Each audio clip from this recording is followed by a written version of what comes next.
اس وجہ سے گرہن لگ گیا ہے یا مطلب گرہن کی وجہ سے یہ ہوا، تو آقا صلی اللہ علیہ وسلم نے اس وہم کو ختم کر دیا. تو آپ نے بھی اس طرح کے کوئی وہم میں نہیں آنا. یہ ایک پلانیٹری ٹرانزٹ ہے.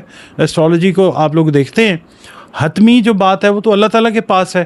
ہم لوگ جو ہیں اپنے جو پرابیبلٹیز ہیں ان کو قائم کر کے کسی نتیجے پہ پہنچنے کی کوشش کرتے ہیں. اس لیے نہ تو یہ غیب کا علم ہے. غیب کا علم جو ہوتا ہے وہ تو دیر اینڈ دین ایگزیکٹ چیز جو ہے وہ بتاتا ہے، اور وہ سوائے اللہ تعالیٰ کے اور کوئی نہیں بتا سکتا. یہ جو ریڈنگز ہوتی ہیں یہ غلط بھی ہو جاتی ہیں، یہ صحیح بھی ہو جاتی ہیں. اللہ کا حکم جو ہے وہی پریویل کرتا ہے اور اسی نے پریویل کرنا ہے. ناظرین، یہ ویڈیو جو میں آپ کے ساتھ اب شیئر کرنے لگا ہوں یہ 3 بروج کے حوالے سے ہے کہ جن کو بہت زیادہ احتیاط کی ضرورت ہے. کن معاملات میں کیا احتیاط کرنی ہے؟ مالی معاملات میں، رشتوں میں، ملازمت میں، کاروبار میں، یا اہم فیصلوں میں آپ نے محتاط رہنا ہے. کیسے محتاط رہنا ہے یہ ایسٹرالوجی کے پوائنٹ آف ویو سے میں آپ کو بیان کرتا ہوں. کوشش کرتا ہوں کہ یہ ویڈیو جو ہے یہ آپ کے لیے کسی فائدے کا باعث اللہ تعالیٰ بنائے انشاءاللہ. اچھا، اب سب سے پہلا جو برج ہے وہ ہم اس کے بارے میں بات کرتے ہیں. وہ ہے برج حمل، ایریز، جس کو ہم کہتے ہیں رولنگ پلانٹ، جس کا مارس ہے، مریخ ہے. تو میں آپ سے یہ کہوں گا کہ آپ اگر برج حمل سے تعلق رکھتے ہیں، ڈیٹ آف برتھ آپ کو یاد ہے، ٹھیک ہے. اگر آپ کو ایگزیکٹ ڈیٹ آف برتھ یاد نہیں ہے تو آپ یہ دیکھ لیں کہ آپ کا نام الف سے، لام سے یا عین سے شروع ہو رہا ہے تو بھی آپ کا برج حمل ہے.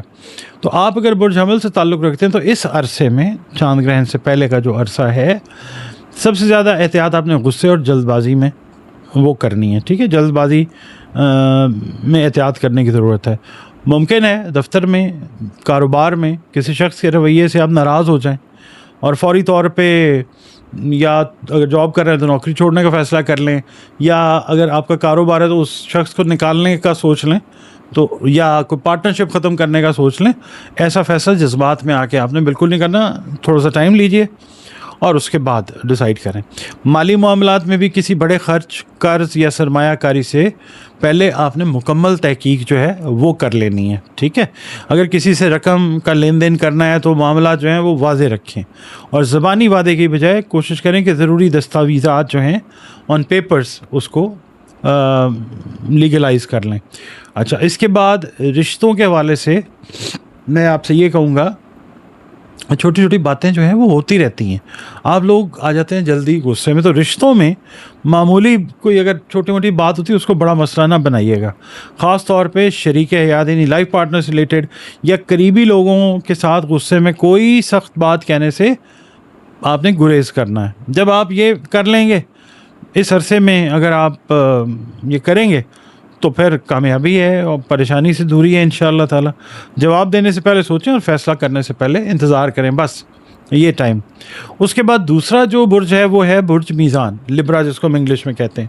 برج میزان والوں کو اس ٹائم میں خاص طور پر رشتوں، پارٹنرشپس اور مالی معاملات میں احتیاط کی ضرورت ہو سکتی ہے. ممکن ہے کہ کسی قریبی شخص کے ساتھ ایسی کوئی غلط فہمی پیدا ہو جائے، خواہ مخواہ ہو، جو معمولی نوعیت کی، لیکن آپ اسے بہت بڑا سمجھ لیں. تو دیکھ بھال کے کاروباری شراکت دار کے ساتھ، بزنس پارٹنر کے ساتھ اختلاف بھی پیدا ہو سکتا ہے. اس لیے کسی معاہدے یا شراکت داری میں بغیر پڑھے دستخط بالکل نہیں کرنے آپ نے. اگر کوئی آپ کو بہت زیادہ منافع دینے کا وعدہ کر رہا ہے تو پہلے اس کی مکمل تحقیق کر لیں. محبت کے جو معاملات ہیں اس میں بھی جلدی میں کوئی فیصلہ، جو حتمی فیصلہ ہوتا ہے وہ آپ نے بالکل نہیں کرنا. کسی رشتے میں اگر کوئی مسئلہ ہے تو پہلے بات چیت کریں پھر فیصلہ کریں. You must take your time. اس کے لیے میں آپ سے یہ کہوں گا کہ آپ کے لیے، برج میزان والوں کے لیے، سب سے اہم احتیاط یہ ہوگی کہ دوسروں کو خوش کرنے کے چکر میں نا آپ اپنی مالی، جذباتی یا کیا کہنا چاہیے روحانی حدود جو ہیں ان پہ کمپرومائز بالکل نہیں کریں. اچھا، اس کے بعد آتا ہے جس کا ہم کہتے ہوتے ہیں نا last but not the least, برج حوت، پائسس کی بات کر لیتے ہیں. آپ یہ دیکھیے کہ اگر آپ کو اپنی ڈیٹ آف برتھ ایگزیکٹ یاد ہے تو ٹھیک ہے، ورنہ آپ یہ دیکھیں کہ اگر آپ کا نام دال یا چے سے شروع ہو رہا ہے تو بھی آپ کا برج حوت ہے. تو برج حوت والوں کو میں یہ عرض کروں گا کہ یہ چاند گرہن سے پہلے کا جو ٹائم ہے، سب سے زیادہ احتیاط آپ کو جذباتی فیصلے جو ہیں ان میں کرنی ہے. مالی معاملات میں 2 چیزوں میں خاص طور پہ آپ نے احتیاط کرنی ہے. آپ کسی شخص پر بہت جلدی اعتماد کر سکتے ہیں اور بعد میں پھر محسوس ہو سکتا ہے کہ آپ نے مکمل معلومات کے بغیر یہ فیصلہ کیا تھا۔ اگر کوئی نئی ملازمت، کوئی کاروباری موقع یا بیرون ملک سفر جانے کی پیشکش سامنے آئے تو فوراً آپ نے ہاں نہیں کر دینی۔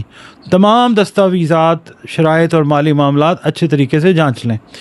اچھا، جو پائسینز آن لائن کرتے ہیں نا انویسٹمنٹ، سرمایہ کاری یا فوری منافع دینے والی کوئی اسکیم میں پیسہ آپ لگانا چاہیں تو یہ کام آپ نے بالکل نہیں کرنا۔ خاص احتیاط اس کے اندر کرنی ہے، ویریفیکیشن جو ہے وہ کرنی ہے۔ رشتہ دار جو ہیں قریبی، خاص طور پہ ان میں اگر کوئی آپ دیکھ رہے ہیں نا کوئی رفٹ پیدا ہو رہی ہے تو مطلب اس موقع سے، اس جگہ سے آپ نے اپنے آپ کو سلپ کر دینا۔ اس کے علاوہ رشتوں میں بھی پرانی یادیں یا جذبات آپ کے فیصلوں پہ جو ہیں وہ اثر انداز ہو سکتے ہیں۔ جذباتی نہیں ہونا پرانے رشتوں کے حوالے سے۔ اگر ماضی کا کوئی شخص دوبارہ زندگی میں آتا ہے تو صرف جذبات کی بنیاد پہ فیصلہ نہیں کرنا، عقل اور خرد سے بھی کام لینا ہے۔ آپ کے لیے ضروری ہے کہ دل کے ساتھ جو ہے نا عقل کو، بہتر ہے دل کے ساتھ رہے پاسبان عقل، یہ والا کام ضرور آپ نے کرنا ہے۔ تو میں اس ویڈیو کا جو ہے اس کے اینڈ کی طرف جاتے ہیں اور اللہ تعالیٰ سے دعا کرتے ہیں کہ اللہ تعالیٰ ہم سب کو ہر مشکل سے محفوظ رکھے، درست فیصلے کرنے کی توفیق عطا فرمائے اور ہماری زندگیوں میں خیر و برکت عطا فرمائے، آمین ثم آمین۔ آپ کا اور ہمارا تعلق جس دین، مذہب، مسلک سے ہی کیوں نہ ہو، ہم سب کے سب اللہ رب العزت ہی کی مخلوق ہیں۔ وہی ہمارا خالق ہے، وہی ہمارا مالک ہے، وہی معبود ہے۔ تو بطور مخلوق ہمیں چاہیے کہ اپنے رب اللہ رب العزت کے ساتھ اپنے تعلق کو گہرا اور مضبوط بنائیں، اس کی عطا کردہ نعمتوں کا شکر ادا کرتے رہیں اور اپنی ہر مشکل کے حل کے لیے اللہ تعالیٰ کے ساتھ رجوع کریں۔ اور بطور مسلمان ہمیں چاہیے کہ ہم اپنی باعمل نمازوں کی حفاظت کریں، قرآن کریم کی تلاوت روزانہ بنیادوں پر کریں، درود و سلام اور استغفار جو ہے اس کو اپنی زندگی کی روزانہ کی روٹینز کے اندر ہمیں شامل رکھنا چاہیے۔ ویڈیو آپ کو کیسی لگی ہے کمنٹس میں ضرور بتائیے گا۔ انشاءاللہ اگلی ویڈیو تک کے لیے اجازت، اللہ حافظ۔